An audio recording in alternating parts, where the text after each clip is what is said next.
నమస్కారం. ఈనాటి ఈ ఆసక్తికరమైన విశ్లేషణకు స్వాగతం.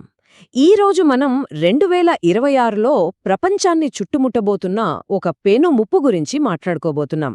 వాతావరణం, ఎల్ నినో, ఇంకా ప్రపంచ సరఫరా వ్యవస్థలు. ఒకదానికొకటి సంబంధం లేని ఈ మూడు వేర్వేరు అంశాలు ఒకేసారి ఢీకొంటే ఏమవుతుందో ఇక్కడ మనం అర్థం చేసుకోబోతున్నాం. ఇది ఖచ్చితంగా అందరూ తెలుసుకోవాల్సిన విషయం. కాబట్టి ఏమాత్రం ఆలస్యం చేయకుండా నేరుగా విషయంలోకి వెళ్ళిపోదాం. ఇక్కడ ఈ నంబర్ చూడండి, 82%. అవును, వచ్చే నెలలోనే ఎల్ నినో వాతావరణ పరిస్థితి ఏర్పడటానికి ఏకంగా 82% అవకాశముందని వాతావరణ నిపుణులు చెబుతున్నారు. ఇది కేవలం ఏదో చిన్న మార్పు కాదు సుమా. రాబోయే రోజుల్లో ప్రపంచవ్యాప్తంగా వాతావరణం ఎలా తలకిందులు కాబోతుందో చెప్పడానికి ఇదొక స్పష్టమైన సంకేతం. అసలు మన విశ్లేషణ అంతా ఈ ఒక్క ప్రశ్న చుట్టూనే తిరుగుతుంది. ఒక పక్క రికార్డ్ స్థాయి వేడి, ఇంకో పక్క చారిత్రక వాతావరణ సంఘటనలు, దానికి తోడు భారీ సరఫరా గొలుసు అంతరాయం. ఇవన్నీ ఒకేసారి కలిస్తే ఏమవుతుంది? వాతావరణ శాస్త్రం, భౌగోళిక రాజకీయాలు, ఆర్థిక వ్యవస్థలు ఒకే బిందువు వద్ద కలుసుకున్నప్పుడు పరిస్థితి ఎంత తీవ్రంగా ఉంటుందో ఇప్పుడు మనం చూద్దాం. మొదటి విభాగం, రికార్డులను బద్దలు కొట్టే సంవత్సరం. ఇక్కడ కనిపిస్తున్న ఈ ఎరుపు రంగు రేఖను ఒక్కసారి గమనిద్దాం. ఇది 2026 ఆరంభాన్ని సూచిస్తోంది. దాన్ని కింద ఉన్న 2024తో పోల్చి చూస్తే ఈ ఉష్ణోగ్రత వ్యత్యాసం ఇలాగే కొనసాగితే గనక వాతావరణ చరిత్రలో ఉష్ణోగ్రతల నమోదు ప్రారంభమైన నాటి నుండి 2026 అత్యంత వేడిగా ఉండే సంవత్సరంగా చరిత్రకెక్కడం ఖాయం. ఇది నిజంగా భయపెట్టే విషయమే కదూ.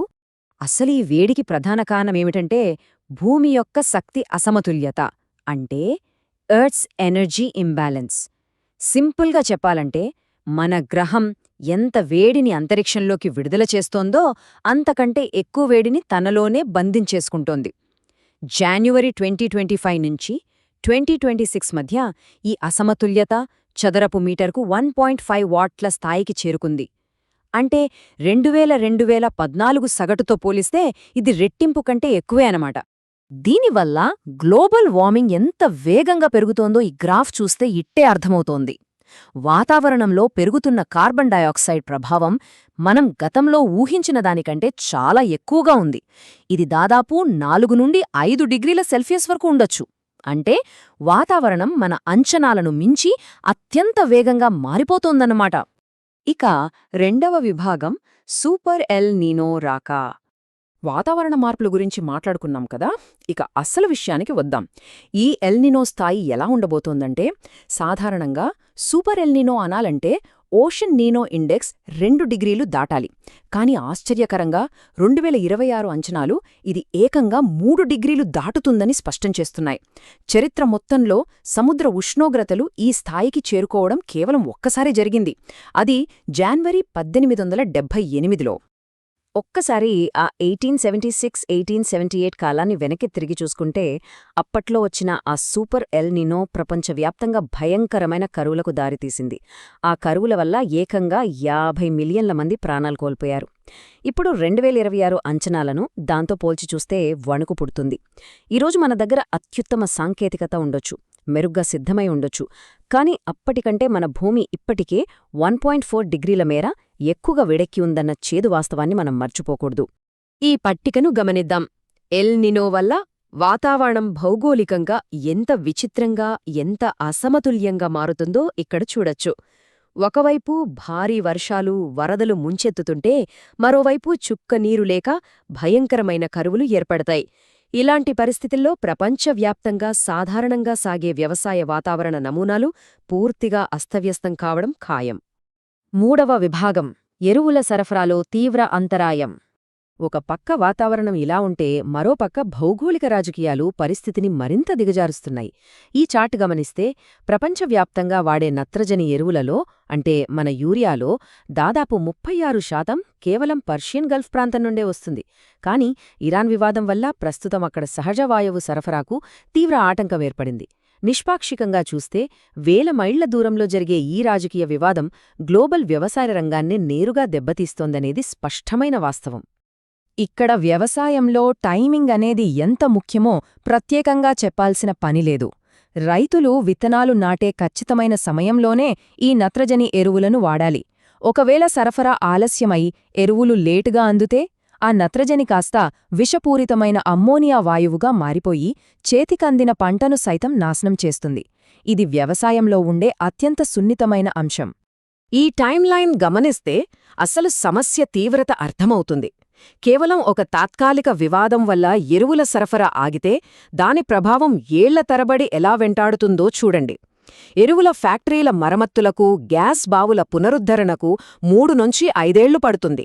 పైగా దీర్ఘకాలిక లిక్విఫైడ్ న్యాచురల్ గ్యాస్ ఒప్పందాలకే ప్రాధాన్యత ఇస్తే ఈ ఎరువుల కొరత వ్యవసాయ రంగాన్ని ఏళ్లపాటు వెక్కిరిస్తూనే ఉంటుంది. 4వ విభాగం ఆహార భద్రతకు ముప్పు. మనం రోజూ తినే అన్నం, గోధుమలు, మొక్కజొన్న ఇలా మానవాళి మనుగడకు అత్యంత అవసరమైన ప్రధాన పంటలన్నీ ఈ నత్రజని ఎరువుల మీదే ఎక్కువగా ఆధారపడి ఉన్నాయి. ఈ గ్రాఫ్ చూస్తే ఆ విషయం స్పష్టంగా తెలుస్తుంది. మరి ఎరువుల సరఫరాకే గండిపడితే రైతులు ఎరువుల వాడకాన్ని తగ్గించుకోవాలి లేదా పూర్తిగా వేరే పంటల వైపు మళ్లాలి. అంతిమంగా ఇది మన ఆహార భద్రతకే అతిపెద్ద ముప్పు. ఇవన్నీ కలిపి చూస్తే పరిస్థితి ఎంత దారుణంగా ఉందో అర్థమవుతోంది. ఒకవైపు ఎల్ నీనో తెచ్చే కరువుల వల్ల ఉష్ణమండల ప్రాంతాల్లో చారిత్రకంగా 3.5% పంట నష్టం జరుగుతుంది. మరోవైపు అమెరికా ఖండాల్లో ఇప్పటికే 33 మిలియన్ల మంది ఆకలితో అలమటిస్తున్నారు. దీనికి తోడు ఎరువుల కొరత వల్ల పెరిగే వ్యవసాయ ఖర్చులు ప్రపంచవ్యాప్తంగా ఆహార ద్రవ్యోల్బణాన్ని పెంచుతాయి.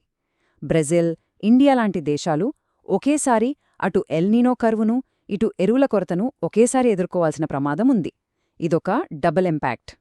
5వ విభాగం వాతావరణ మార్పుల మానవ మూల్యం. ఇదంతా కేవలం డేటా, ఆర్థిక వ్యవస్థలు మరియు చార్ట్లకే పరిమితమైన సమస్య కాదు.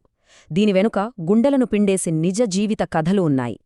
హిమాచల్ ప్రదేశ్కు చెందిన పుష్పేందర్ శర్మగారి మాటలు వింటే ఇది అర్థమవుతుంది.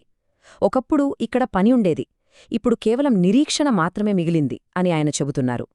హిమాలయాల్లో తెల్లటి బంగారం అని పిలువబడే మంచు క్రమంగా కనుమరుగవుతుండటంతో అక్కడి శీతాకాల పర్యాటక ఆర్థిక వ్యవస్థ పూర్తిగా కుప్పకూలింది.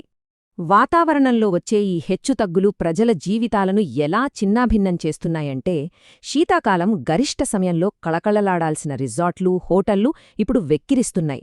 ఉపాధి కోసం కార్మికులు వేలాది మైళ్లు వలసపోవాల్సొస్తుంది. వ్యవసాయం దెబ్బతింటంతో భూటాన్ లాంటి దేశాల్లో గ్రామాలు ఖాళీ అవుతున్నాయి. యువతంతా ఊళ్లు వదిలి పట్టణాలకు, వేరే దేశాలకు వలస వెళ్లిపోవడంతో సమాజ నిర్మాణాలు పూర్తిగా విచ్ఛిన్నమవుతున్నాయి.